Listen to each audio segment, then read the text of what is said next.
audio jungle.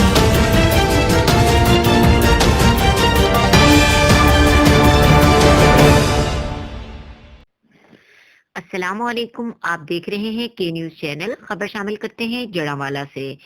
तहसील जड़ावाला के थाना रोडाला road की हुदूद में अड्डा नाईवाला मोड़ के करीब 275 गांव बेका रिहायशी मोहम्मद अजीम डाकुओं के हत्थे चढ़ गया और डाकू इससे 70,000 रुपया और नकदी 1,000 मोबाइल फोन छीनकर फरार हो गए। जबकि थाना रोडाला रोड की पुलिस फौरी हरकत में आते हुए जाए वकूफ पर पहुंची और अपनी तहकीकात का आगाज कर दिया।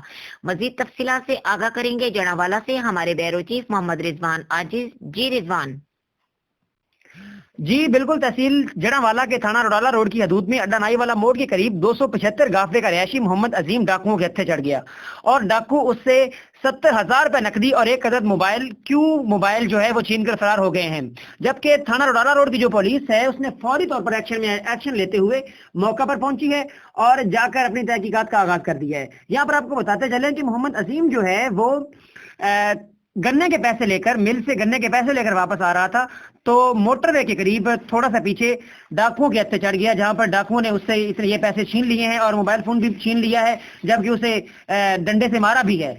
और यहाँ पर हम फिर आपको ये बताते चलें कि थाना रोडाला रोड की जो पुलिस है, शबीर हुसैन जट जो इस वक्त इंचार्ज हैं थाना रोडाला के, उनकी जेर क़यादत मौका पर पहुंची है और ये 7-8 किलोमीटर का जो फासला है उन्होंने 10 मिनट के अंदर अंदर तय किया है और फौरी तौर पर जो है अपने वसाइल को बरूए कार लाते हुए वहां पर पहुंचे हैं और उन्होंने अपनी तहकीकात का आगाज कर दिया है। इस मौका पर SHO थाना रोडाला शबीर हुसैन का ये कहना था कि वो अपनी तहकीकात करते हुए जल्द से जल्द कोशिश करेंगे कि डाकुओं को पकड़ सकें और उनसे जो ये माल है वो बरामद करवा सकें। जी।